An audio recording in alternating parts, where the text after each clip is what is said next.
कहां पे हुआ हमला? ताज होटल। कहां हुआ? ताज होटल। पाकिस्तान से आए सब, ये सब मछुआरे सब एक छोटी सी जहाज पे बैठ के भारत के एक छोटे मछुआरे जहाज कबीर को पकड़ लिया, उस पर ये लोग लद के चलाए और मुंबई उतर गए। यहां अलग अलग 4 ऑटो में बैठे वो लोग। चारों ऑटो में बैठने के टाइम बम रख दिए, ताकि 4 ऑटो जहां गया धाए से बम फटा तो मुंबई पुलिस कंफ्यूज हो गई कि 4 जगह और भी बम फटा है, जबकि वहां बम बस एक जगह था। लेकिन अब ना पता चल रहा है कि एक जगह बम था। वो चारों 10 आए थे, सब ग्रुप में बट गए, सब 4-4 ग्रुप में, 4-5 के ग्रुप में बट गया था। तो अलग अलग जगह जिस ऑटो में आए थे वो ऑटो को भी उड़ा दिया। तो मुंबई पुलिस को तो पहले खबर लग रहा है कि ऑटो क्या हो गई, ब्लास्ट हो गई। तो मुंबई पुलिस इधर उधर हो गई यहाँ पे। उसके होटल ट्राइडेंट में घुस गए, क्योंकि इनको सबसे ज्यादा दुश्मनी किससे है? इजराइल से। तो ट्राइडेंट जो होटल है वहां पर लियोपोल्ड, ट्राइडेंट नहीं लियोपोल्ड कैफे, एक कैफे लियोपोल्ड, उसमें यहूदी लोग जो होते हैं ना, सब यहूदियों का सबसे फेवरेट जगह है कैफे लियोपोल्ड। ये घुस गए कहां पर? कैफे लियोपोल्ड में। ताज होटल से पहले घुस गए थे सर कैफे लियोपोल्ड में। अब कैफे लियोपोल्ड में घुस के यहूदियों को बंधक बना दिए, यहूदी को मारने लगे, ये कर दे वो कर दे, यहाँ पर हमको जन्नत मिलेगा, मारो यहूदी को, ये देखो ये देखो, वाह वाह वाह वाह, ससुरे तो नहीं, गजब बेवकूफ होता है सब। कैफे लियोपोल्ड में मार दिया सब। होटल एक था ट्राइडेंट ओबराय। ओबराय होटल की एक कंपनी है, हर जगह उसके होटल मिलेंगे आपको, बड़े बड़े होटल। तो ओबराय होटल में घुस गया सब। वो बहुत ऊंची बिल्डिंग है, ओबराय होटल तोड़ दिया सब। ताज होटल में घुस के वहां बम्बार्डमेंट कर दिया सब, जिसमें सबसे लंबा ऑपरेशन चला था ताज होटल का। और सब ताज होटल चूंकि इंडिया का सबसे बड़ा होटल है, और उसमें क्या है कि भाई एक इंडिया का सबसे बेहतरीन है और हर चीज एकदम फ्रंट पे था। और मीडिया क्या दिखा रही थी? ताज होटल को ही दिखा रही थी। बाद में ऑपरेशन ब्लैक टॉर्नेडो चलाया गया, भारतीय कमांडो ने क्या चलाया? Operation black tornado. Black tornado, इससे ब्लैक कमांडोज को कहां भेजा गया? मुंबई। अब भारत की सुरक्षा व्यवस्था देखिए, भारत इतना बड़ा है लेकिन ब्लैक कमांडो केवल दिल्ली के पास रहते हैं। हमारी सुरक्षा व्यवस्था तब तक नहीं सुधरती जब तक कोनो कांड ना हो जाए। क्या यहां ऑलरेडी मुंबई जैसे शहर में ब्लैक कमांडो की एक यूनिट नहीं रहनी चाहिए?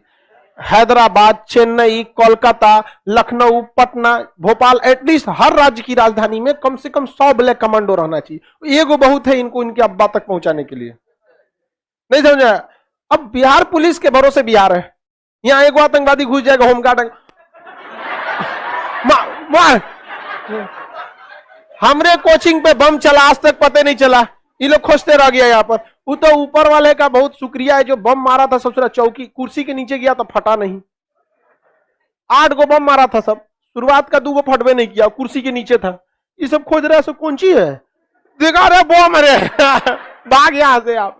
ये अभी जो ऑफिस देख रहे हैं ये दोबारा बनाया गया ऑफिस है, ये ऐसे थोड़ी था। यहाँ पर बम मार दिया से यहाँ पर। तो भारत सरकार को सोचना चाहिए कि एटलीस्ट जितने राज्य की राजधानी है, आतंकवादी अटैक किसी गांव में नहीं होता। ऐसे नहीं होता गांव में भैंस पे बम लगा के उड़ा दिया, जा सुरेश चाचा के भैंस उड़ गई लो ऐसे मारेगा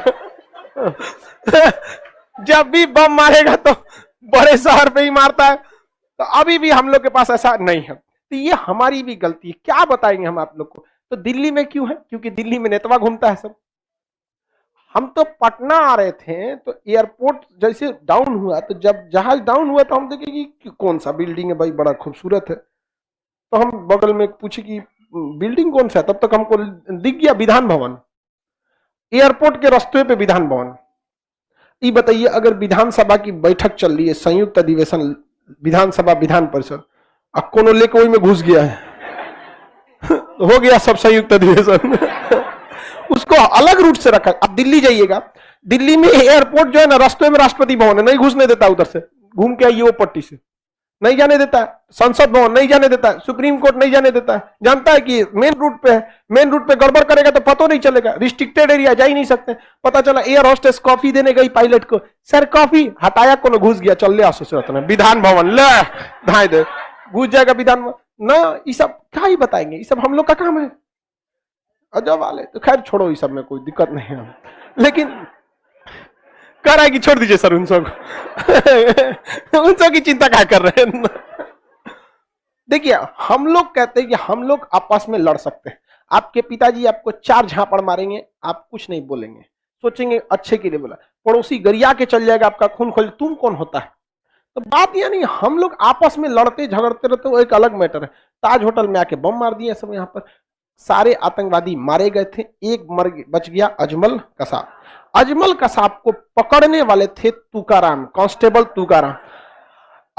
तुकाराम ने AK-47 पकड़ लिया, मार के पेट छलनी कर दिया, लेकिन मराठा सिपाही तुकाराम ने नहीं छोड़ा। अजमल कसाब को भी याद आया होगा कि ये शिवाजी की धरती है, शिवाजी नहीं रहे तो क्या हुआ, दिलेरी उनकी आज भी जिंदा है। AK-47 से मारते रह गया और छलनी कर दिया वहां पे, मार के तुकाराम को पूरा का पूरा पेट, AK-47 का दोनों मैगजीन खाली कर दिया पेट में ही।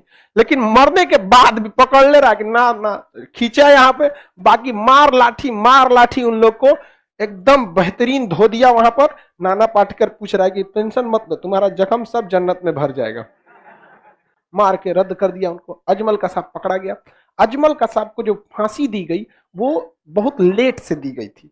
2008 का कांड था, फांसी दी गई थी 12 में। देखिए, फांसी न देना एक स्ट्रेटजी थी, डिप्लोमेटिक हिस्सा था। अगर वो अभी भी जिंदा रहता ना, अभी भी जिंदा, पाकिस्तान के लिए हम लोग सरदर्द बना देते। विदेश दौरा में उसको लेके जाते मोदी जी, देखिए ये चट्टा को, यही है ना, देखिए यह अरे मोदी जी से पहले था, नहीं तो मोदी जी तो विदेश लेके घूमते हैं यहाँ पे, यही कुत्ता मार यहाँ पे, लात मार यहाँ पे। लेकिन फांसी, देखिए हम जनता के सेंटिमेंट्स को भी देख के चलना होता है, वरना जनता को डिप्लोमेटिक से इतना मतलब नहीं होता है। जनता का कहना है पकड़ो तो कोर्ट का लेगा, हुआ क्यों नहीं मारा।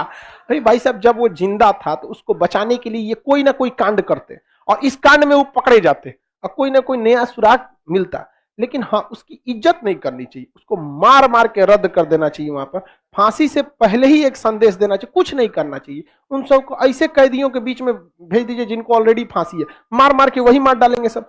सरबजीत के साथ पाकिस्तान ने क्या किया, यही ना किया। भारतीय बॉर्डर पार कर गए थे सरबजीत, उनको क्या किया, जेल से ही मरवा दे। लेकिन फिर हम लोग ये सोचते हैं कि इससे हम लोग बदला तो जरूर लेंगे, लेकिन जो एक आदिकाल से भारत की एक जो संस्कृति चलती आ रही है वो धूमिल हो जाएगी। तो कहीं ना कहीं फिर आदमी सोचता है कि नहीं, गवर्नमेंट ने जो किया ठीक ही किया, क्योंकि हम दुश्मनी का बदला ले लेंगे। लेकिन हमारी जो चांद में भी दाग है, लेकिन भारत की संस्कृति पर आज तक कोई दाग नहीं है, बेदाग है यहाँ पर। तो होता है बहुत, इस सबको कुर्बानी देनी पड़ती है संस्कृति कभी भी। इसलिए हम आप लोग से भी कहते हैं, बहुत मेहनत से बिहारियों ने अपना गौरव कमाया था, मगध तक साम्राज्य था। लेकिन आज आप लोग उन्हीं बिहारियों के जो आपके पूर्वज थे, जो मेहनत करके गए थे, आज आप उसका समझिए उसको उपभोग कर रहे हैं, आप योगदान नहीं कर रहे हैं। वरना निकट ऐसे पिछले 10-20 सालों में देखेंगे तो बहुत बड़ा योगदान नहीं मिलेगा। अभी किसी से कहेंगे सर UPSC टॉप कर दिया, ठीक है, बट ये देखिए परसेंटेज कितना घटा, आप उसके भरोसे क्या कर सकते हैं। आज बिहार कितना है, बहुत छवि खराब होती जा रही है, बेरोजगारी में आ रहा है, करप्शन में आ रहा है, परीक्षा में देखिए टॉप करा रहा है सब हाँ, थोड़ा ऐसा नहीं कि बहुत खराब है, लेकिन हाँ फिर भी हम लोग को आगे योगदान में आगे रहना चाहिए। तो उसके बाद आतंकवादी हमले भी हुए, पठानकोट, गुरदासपुर, ये पुलवामा, ये सब जो हमले हुए, ये मतलब उस टाइप के खराब हमले थे, बट ऐसा नहीं था कि पूरे देश को बंद कर दिया था। अभी निकट भविष्य में सबसे खतरनाक मतलब अभी के यही था, पूरा देश को 3 दिन तक रोक लिया था।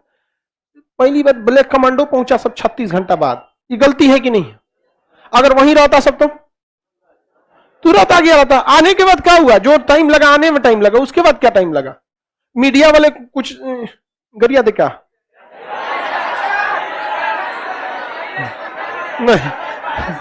नहीं गरियाएंगे मतलब गरियाने का मन करता है हमको। नहीं छोड़ो, हम गरिया दिए, मने मन गरिया दिए, छोड़ो मन गरिया दिए हम। पता है, मेजर कृष्ण उनियन बेहतरीन कमांडो थे, एकदम नौजवान।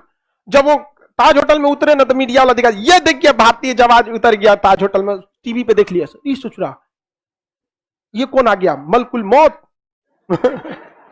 यमराज को उर्दू में बोलते हैं अब अजमल कसाब को यमराज कौन सी समझ में आएगा, हिंदी तो समझ में नहीं आएगा वहां पे, तो यमराज, यमदूत बोलिए, एजेंट ऑफ मलकुल मौत, यमराज का दूत कहा ये आ गया यहाँ पे। और उसने सीढ़ी पे पहले बैठ गए सब, लाइट बुझा के सीढ़ी पे बैठ गए सब वहां पर। और जब सीढ़ी पे बैठे सब तो दिख नहीं रहा था, और इन लोग को सख्त आदेश था जब तक दिखे नहीं तब तक गोली मत मारिएगा, वरना सावधान हो जाएंगे सबकी। गोली कौन चला रहा है? ताज होटल में गोली चला रहा है, मतलब सिक्योरिटी घुस चुकी है अंदर यहाँ पर। और इसमें फायर ब्रिगेड वालों ने बहुत मेहनत किया था। फायर ब्रिगेड वाले अपने सीढ़ी लगा के लोगों को बाहर निकाले थे, सब बहुत लोगों को। इसमें एक स्नाइपर बहुत तगड़ा काम किया था। स्नाइपर जो था 2 किलोमीटर दूर से, आगे एयर इंडिया का ऑफिस था, और वहां से 2 किलोमीटर दूर से बैठ के और निशाना लगाया हुआ था एकदम कि आओ ससुरे झांक तुम यहाँ पर। तले को खिड़की से झांक रहा है, यहाँ पे कौन है? मधा ले गए कम से हाँ यहाँ पे कर कौन मारा, कौन मारा तुमरे अब्बा, कौन मारा तुमरे? पहला सबसे पहले एनएसजी कमांडो उतरते कहीं कि कौन जगह है जहां से दिखता है। हर एक खिड़कियों पे स्नाइपर्स का निशाना था, हर एक खिड़की पे। डायरेक्ट खिड़की पे नहीं झांक रहा था, तो उनको पता ही नहीं चल रहा था बाहर क्या हो रहा है, बाहर क्या नहीं पता चल रहा था। और जहां खिड़की देख जा खत्म कहानी हो जाएगा यहाँ पे, तो नहीं एक के रास्ता थे हमारे 20 का न्याय लोग। नमस्कार, ये देखिए आपको अभी दिखा रहे हैं सबसे पहले न्यूज में, सब दिखा दिया सब। वहां पे मेजर कृष्ण यूनियन को सीढ़ी पे गोली लगी थी, जब उतरे थे ना सीढ़ी पे पूरा लाइट बुझा के अंधेरा किए हुए थे। और कितना पास से, महज 2 मीटर की दूरी पे गोली मारा था इन आतंकवादियों ने। वो आराम से उतर रहे थे। मेजर होने के बावजूद भी अपने सारे सिपाहियों को कहते कि तुम पीछे रहो, मैं तुम्हारे सेना का कमांडर हूं। क्योंकि सेना में यही सिखाया जाता है, the safety of your nation come first and the safety of your person, मतलब जिन्हें आप कमांड कर रहे हैं, second, and the safety welfare and honour of your self come always and always last. आपकी अपनी सेफ्टी हमेशा लास्ट में आनी चाहिए वहां पे। ये उनकी पहली निशानी होती है आर्मी वालों की, कि सबसे पहले किसके ध्यान देना है? देश को, उसके बाद अपने सिपाहियों को, और उसके बाद वक्त मिले तो अपनी भी जान की परवाह करना। उसने सबको साइड में कट के आगे बढ़ते हुए गए, लेकिन उससे पहले ही जो कमांडो काम करते, हमारे न्यूज वाले अपना काम कर चुके थे, आगे बढ़े। वहां पे महज 2 मीटर की दूरी पर AK-47 मारा था। यहाँ पे बुलेट प्रूफ छेद के घुस गया था अंदर, वहां पर बुलेट प्रूफ छेद के, इतनी पास से गोली चलाई गई थी। बुलेट प्रूफ काफी मजबूत होता है, बट हर चीज का एक रेंज होता है। इतना पास से गोली चला देंगे तो क्या होगा? पास से गोली चलने के बावजूद भी बुलेट प्रूफ लग गया। इन्होंने भी अपना गोली चला ही दिए तो वो मर गए, लेकिन हमारा एक बहादुर मेजर कृष्ण यूनियन शहीद हो गए। ये गलती थी इनकी न्यूज की। कभी कभी हम लोग पढ़ाते वक्त में कोई डेट आगे पीछे मुंह से टंग से लिखाएगा, आगे जाके सुधारेगा नहीं। हमारे हिसाब से न्यूज चैनल 24 घंटा चलना ही नहीं चाहिए। यह सबसे गलत चीज है। तो अब न्यूज दिखाते नहीं, न्यूज बनाते हैं। न्यूज बना उसी को 40 बार दिखाएगा। आप 2 घंटे, आप 2 घंटे सुबह दिखा दीजिए, 2 घंटे शाम में, बीच में आप नहीं दिखा सकते। अगर कोई नेशनल लेवल का मैटर है तो दिखा दीजिए, अदरवाइज शांत रहिए। उस पर NCERT की किताब पढ़ाया जाएगा।